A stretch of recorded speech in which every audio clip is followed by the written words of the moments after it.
Bloody vampire love episode 3। Brenda तैयार होती university जाने के लिए कब से खड़ी थी। लीजा मैडम ने अपनी बेटी को समझा बुझाकर बातें बताई कि किसी लड़के के साथ दोस्ती और बात भी नहीं करनी और फलां फलां। ब्रेंडा भी हाँ में सर हिलाती जवाब देती, मैं मॉम मैं अब लेट हो रही हूँ, प्लीज़ जाने दें। Okay bye, have a good day, Brenda कहती कैफ़े से बाहर निकल आई। सामने सड़क पर गाड़ियाँ ही गाड़ियाँ चल रही थीं। इसने सड़क के किनारे पर चलना शुरू किया। आम सा लिबास, खुली पैंट, ब्लू कलर की शर्ट, ऊपर लॉन्ग कोट, सफ़ेद जॉगर, कंधों पर टेडी बियर वाला बैग। वो बड़े ही मज़े से चल रही थी, जबकि इसे कानों में हेडफोन लगा लिए ताकि सफ़र मज़े से गुजरे। क्योंकि यूनिवर्सिटी इसके कैफ़े के पास ही थी, इसलिए वक्त ज़्यादा नहीं लगता था। वो म्यूज़िक एंजॉय करती, पाँव से पत्थर को हिट करती, मगर वहाँ पर तेज़ रफ्तार गाड़ी ने इसको साख्त किया। वो गाड़ी बिल्कुल इसके सामने से गुजरी थी और ब्रेंडा सहम सी गई। इसने अपने दिल के मुकाम पर हाथ रखा और इस गाड़ी वाले को हसीन तरीन अलकाबाद से नवाजा। जाहिल, उल्लू का पट्टा, अंधा, टेढ़े दिमाग वाला फटीचर, आंखें हैं इसकी, ब्रेंडा ने चीख चीख कर कहा, जबकि वो कोई और नहीं बल्कि माइकल था। इसने इसकी सारी बदलिहाज बातें सुनी और दिल चाहा भी जाकर इसको अपनी कार के नीचे कुचल दे, और इसने करना भी ऐसा ही चाहा और हैंडल को घुमाता गाड़ी को बैक करता।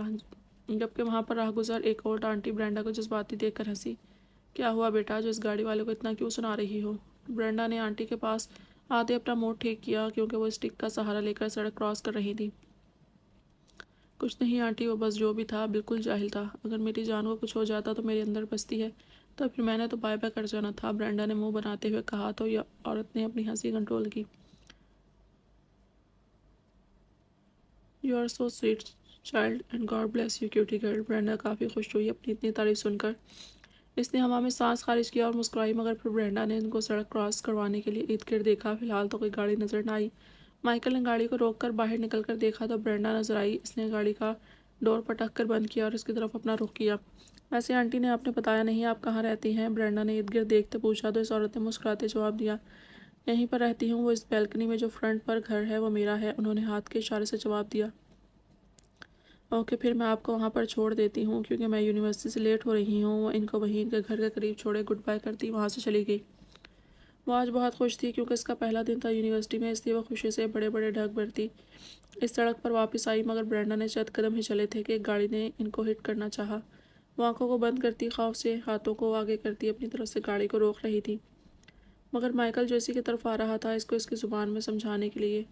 ये सिचुएशन देखकर इसने ग्लासेस में छुपी आंखों को बदलते वक्त वहीं पर रोका, और आज फिर से माइकल वक्त को रोक चुका था, जो इसके लिए अच्छा साबित नहीं होना था। इसने कभी किसी के लिए वक्त को नहीं रोका था, मगर ब्रेंडा ही क्यों थी जिसके लिए वो वक्त को रोकता था। आसपास सभी लोग जम चुके थे, कोई भी हरकत नहीं कर सकता था उसकी जिसके लिए सब कुछ हुआ था। माइकल इसके पास आया। इसने एक नज़र कार की तरफ की जिसमें अधेड़ उम्र का आदमी गाड़ी ड्राइव कर रहा था। इसने ब्रेंडा का बाजू खींचा और इसको गाड़ी से दूर कर चुका था, और वक्त दोबारा से चला। गाड़ी वाला आगे चला गया, मगर ब्रेंडा किसी समुद्र की लहर की तरह माइकल के सीने से टकराई, और आंखों के मुकम्मल खुल जाने पर इसने फिर से इस माइकल को देखा, और पिछली मुलाकात की तरह वो आज भी इसके करीब खड़ा था। वो सिर्फ इसके सीने तक का कद रखती थी। माइकल ने बड़े ही गौर से इसकी तरफ देखा, जबकि ब्रेंडा ने एकदम खुद को इससे दूर किया। क्या तुम कोई हवाई मखलूक हो? हाँ, क्योंकि अभी तो तुम यहाँ पर नहीं थे, फिर कहाँ से टपक आए? ब्रेंडा को गुस्सा आया था। एक तो क्लास से लेट होना, ऊपर से माइकल का मिल जाना। अगर तुम मुझे इन गरीबी गरीब नामों से ना नवाजती तो मैं शायद तुम्हारी शक्ल ना देखता। माइकल को भी गुस्सा आया। इसने अपने हाथ की उंगलियों से पेशानी को मसला तो ब्रेंडा की नज़र इसके हाथ पर गई जिस पर सफ़ेद पट्टी थी, मगर इसने इग्नोर किया। ओ हेलो मिस्टर, आज के दिन तो जान छोड़ दो मेरी, पता नहीं कहाँ कहाँ से आ जाते हैं। हो गई ना मैं लेट यूनी से तुम्हारी वजह से। ब्रेंडा ने इसको कमर दिखाई और वहाँ से चली गई, जबकि चलते चलते भी वही इसको नामों से नवाज रही थी, जो माइकल ने फिर से सुने। इससे फिर में सर हिलाया और वापस आकर गाड़ी में बैठा। इस पागल बिल्ली ने मुझे सच में पागल कर देना है, माइकल ने गाड़ी में बैठते कहा, जबकि ब्रेंडा भी वही गुस्सा दिखाती खुद को अब रिलैक्स कर रही थी। वो रेड कलर की कार को पार्क करता बाहर निकला तो सफ़ेद ढीली ढाली शर्ट जिसमें स्याह रंग का लॉकेट चमक रहा था, मगर इसने वो शर्ट के अंदर रखा था ताकि कोई इशू ना बने। ब्लैक पैंट पहनी थी। वो गाड़ी के बाहर पाँव रखता बाहर निकला था। सभी स्टूडेंट्स देखकर हैरान थे, क्योंकि इसकी पर्सनैलिटी बहुत मुतासिर करती थी। इसने बाहर निकलते एक नज़र इस बड़ी यूनिवर्सिटी पर डाली, जो स्याह बादलों में किसी बड़े हॉरर फिल्म का सीन लग रही थी, मगर स्टूडेंट्स की वजह से यह जगह जिंदा लोगों की लगी। इसने अपना बैग कांधों पर संभाला और गाड़ी को लॉक करता वहाँ से गुजरने लगा। बगैर रुके वो चलता गया। अरे तुम देख रही हो, ये तो माइकल है। मगर इसने 2 साल पहले छोड़ दिया था ना, फिर अगेन स्टार्ट कर लिया है। दो लड़कियां माइकल के पास से गुजरी तो बड़ी ही हैरानी से एक दूसरे से सवाल करने लगी। माइकल ने इनको इग्नोर किया और अपनी क्लास ढूंढनी स्टार्ट की। हे यू माइकल, कैसे हो मेरे बड़े भाई? वैसे तुम्हें यहाँ पर देखकर तुम्हारा वेलकम बैक करना चाहिए। सैम अपने साथ एक पूरी टीम बनाते माइकल के पास आया। वो सभी सैम के दोस्त थे जो माइकल को बिल्कुल भी पसंद नहीं थे। अब वो दोनों क्लास के आमने सामने खड़े थे। इनमें सिर्फ एक क्लास का डोर ही था जो इन दोनों को दूर रखता था। मुझे तो लगा था कि तुम कभी सीनों के बाद अपना चेहरा नहीं दिखाओगे, मगर तुम तो फिर वापस आ गए हो इस यूनिवर्सिटी में। वैसे ये जो तुमने लॉकेट डाला है, कहीं फिर से कोई रिलेशन वाला सीन तो नहीं बन गया? माइकल जो कब से इग्नोर कर रहा था सैम की बातों को, क्योंकि वो इसका छोटा भाई था इसलिए, मगर अब वो भी माइकल को गुस्सा दिला रहा था। माइकल ने बगैर कोई जवाब दिए अपना रुख क्लास के अंदर किया। ओह, यूँ लगता है सीनों के लवर को बुरा लग गया है। वैसे यार, है बहुत अच्छी थी, मगर फिर भी क्या कर सकते हैं, क्योंकि प्यार तो वो मुझसे करती थी। माइकल ने अपनी मुट्ठी भींच दी, अपना गुस्सा कंट्रोल किया, जबकि सैम फिर भी बाज ना आया। वो कुछ कहता इससे पहले ही वहाँ पर ब्रेंडा आई। हेलो फ्रेंड्स, मैं यहाँ पर न्यू हूँ, प्लीज़ आप मुझे गाइड कर देंगे कि ये सेक्शन किस जगह पर है? ब्रेंडा ने हाथ में पकड़ा सफ़ेद सफ़ा देखते अपनी क्लास ढूंढनी चाहिए जो इसको मिल नहीं रही थी। इसने इन लड़कों के हजूम को देखा तो इनसे हेल्प चाही। तुम यहाँ पर भी आ गए हो? क्या हो तुम आखिर? मुझे तो लगता है कि तुम्हें मुझसे कोई ज़ाती मसला है, ब्रेंडा ने माइकल को देखते कहा। तो सैम हैरान हुआ, बाकी सब लड़के भी हैरान हुए कि ये माइकल को कैसे जानती है। लगता है आप दोनों को एक ही क्लास में पढ़ना पड़ेगा। सैम ने हाथ के इशारे से क्लास बोर्ड की तरफ देखकर कहा। तो ब्रेंडा ने मुंह बनाया। क्या मुसीबत है अब ये? ब्रेंडा ने दिल में कहा। सैम ने इसके पूरे वजूद पर नज़र दौड़ाई। माइकल ने इसकी हरकत को नोट किया था, मगर खामोश रहा। इसने इन दोनों से बहस ना चाहते हुए क्लास ज्वाइन करनी चाहिए। वो मुड़कर भी जा चुका था। ब्रेंडा भी इसके मुड़ जाने के बाद अपने बैग से कुछ ढूंढ रही थी, शायद सेलफोन, मगर तभी सैम ने आंखों को बदलते ब्रेंडा की खुशबू को महसूस किया जो माइकल अच्छे से समझ गया था। सैम ने अपना रुख ब्रेंडा की तरफ किया जो बैग में सेलफोन ढूंढने में उलझी थी। माइकल ने सैम को ब्रेंडा के पास जाते महसूस कर जल्दी से मुड़कर इसकी कलाई खींचकर अपने साथ वहां से घसीटने लगा। सैम ने जल्दी से आंखों का कलर चेंज किया, जबकि अब माइकल ब्रेंडा को लेकर वहां से चला गया। ब्रेंडा हैरान थी कि इस लड़के को मेरे साथ मसला क्या है। तभी इसने अपना हाथ झटका। क्या तुम कोई पागल वागल तो नहीं हो? ब्रेंडा ने अभी इतना ही कहा था कि माइकल ने इसको एकदम खींचकर सीढ़ियों के नीचे खड़ा किया जो ऊपर की क्लासेस की तरफ जाती थी। मुझे तो लग रहा है कि पीछा तुम मेरा कर रही हो, माइकल ने कदम बढ़ाते कहा। क्या पीछा कर, और वो भी तुम्हारा? ब्रेंडा ने अकड़ कर कहा। Okay, it's too much. अगर अब जान पर बनी तो प्लीज़ मेरे सामने मत आना। अगर मरना हुआ तो प्लीज़ ज़रा जल्दी करना, क्योंकि तुम्हारी ये शक्ल मुझे बिल्कुल भी पसंद नहीं। माइकल ने मौजू बदलकर ऊपर अपनी कमर दिखाई और वहाँ से ऊपर सीढ़ियों की तरफ चला गया। पता नहीं, अजीब गरीब है ये तो लड़का। मुझे मेरी ही जान की धमकी दे रहा है, माना कि मेरी मासूम सी हेल्प की इसने, मगर यह तो कुछ ज़्यादा ही पागल किस्म का इंसान है। थोड़ी देर बाद सब स्टूडेंट्स ने क्लास को ज्वाइन किया। सबसे पहला लेक्चर चार्ली का था। वो क्लास में आया तो सब ने गुड मॉर्निंग सर कहा, जबकि माइकल सिर्फ खड़ा हुआ था। ब्रेंडा फ्रंट सीट पर बैठी थी, जबकि माइकल लास्ट पर और सैम ब्रेंडा की रो के सेंटर पर।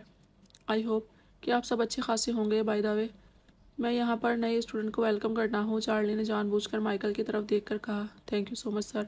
ब्रेंडा ने यह समझा कि शायद मुझे सर ने कहा है, क्योंकि फर्स्ट डे था इसलिए सब अपना अपना ही लग रहा था, जबकि सब स्टूडेंट हंसे थे, मगर सबसे पहले सैम।